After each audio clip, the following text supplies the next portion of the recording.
Okay, mate, we're going to move things on again. I'm going to take you to Tottenham Hotspur Stadium. Maybe a little less about the game, although we'll give some credit to West Ham and Nuno, who went 1-0 up through Somerville. Romero gets a equaliser for Spurs, and then in the last minutes of the game, Callum Wilson, who we're led to believe is on his way out of the club, comes on, has a shot that goes out for a corner, from the resulting corner scores the goal that gives West Ham a 2-1 win against Tottenham. An incredible amount of booing at the end of the game to Thomas Frank. The usual, you're getting sacked in the morning. Apparently there was a meeting at the training ground today with some of the hierarchy and whether Frank was involved in that. But the word seems to be that, they're going to continue with things as they are, but, he's definitely in some hot water. Talk to me about Thomas, because I know you know Thomas well, and you've had a relationship with him over the years, and you speak to him now and then. Is this as simple as this job being too big? Is this the wrong move for Thomas Frank, who's no doubt an astute, smart coach? Yeah. But it hasn't worked. In 6 months, Dan, I don't quite know what Thomas Frank's Spurs are going to look like. Yeah, unfortunately, I have to agree with everything that you've just said there. I think when he was first given the job, I'm like, this is perfect.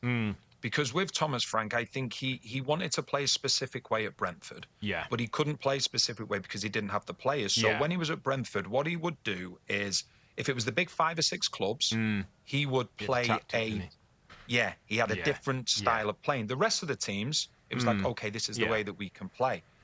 But that's not going to work at Tottenham. No. He is very much, or has been, and quite rightly so, with the club that he managed for so long. He was reactive instead of proactive. Yeah. So, and I think a lot can be taken from Tottenham's away form. Only Arsenal have got more points away from home it's incredible, than Spurs isn't it? have. Yeah. Because away from home, then they don't have to be the antagonist. They don't have to be the team that's sort of proactive. They can be reactive because the onus isn't on them.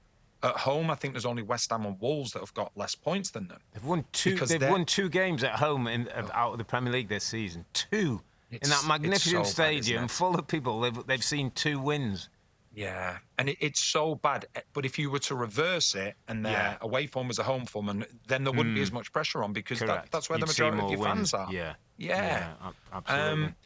So I think he's sort of moving forward, or he's trying to adjust himself. Because you look at Brentford, whether it was in the Championship, even when they got promoted in the first few years in the Premier League, more often than not, it was, Brentford, unbelievable story, them making the Premier League, and they was like, okay, we can defend, and then we'll break quickly. You had Ivan Toney, you had Thiago, who's doing unbelievable now. You had Mbumo, you had players that could play on the counter attack.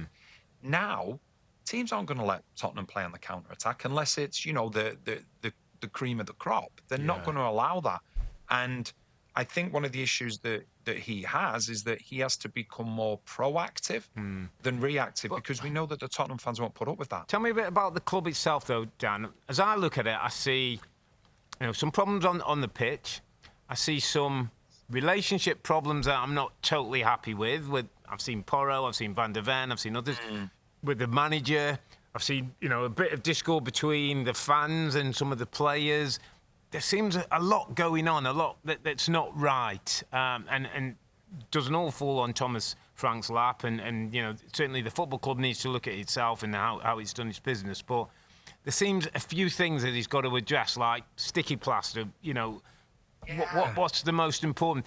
And why I say that, Dan, is because I'm just going to make the comparison to Crescencio Somerville scores the goal for West Ham, ran all the way over to the touchline and gave Nuno a hug.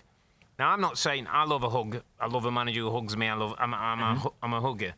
I'm not sure if a Tottenham player scores, they go over and hug Thomas Frank. Now, that's okay, because different relationships, different people. I'm not sure Sir Alex Ferguson was a huge hugger of players. But just that sort of visual side, that the club's on side, that the players are behind the manager, I see at West Ham, and fair play to Nuno, he's trying to get things right. I'm not sure I see the same thing at Tottenham.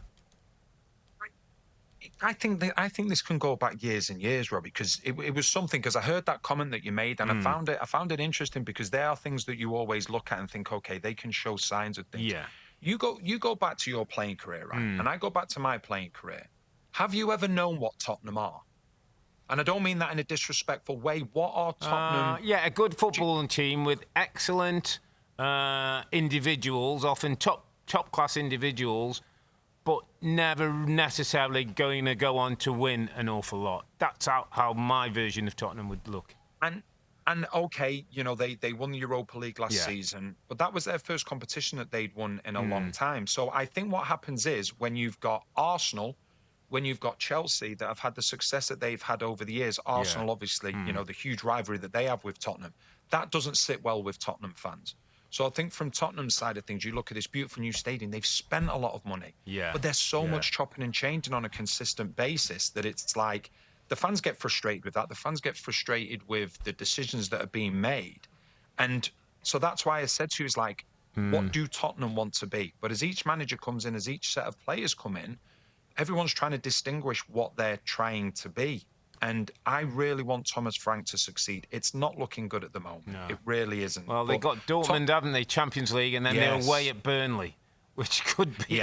Could be. I mean, if they don't win at Burnley, or certainly if they lose at Burnley, I would think that would be almost the end for Thomas Frank.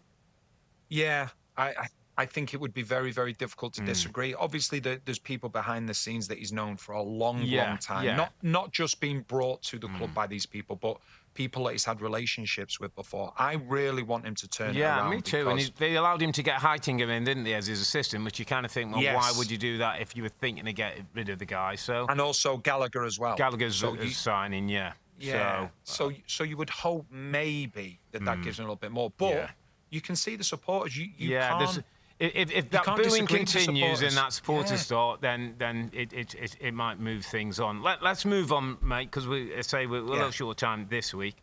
Hi there, I'm Rebecca Lowe, studio host of NBC's coverage of the Premier League. Don't forget to hit subscribe to watch more videos all season long. And for even more Premier League content, from original series to live matches, head over to Peacock.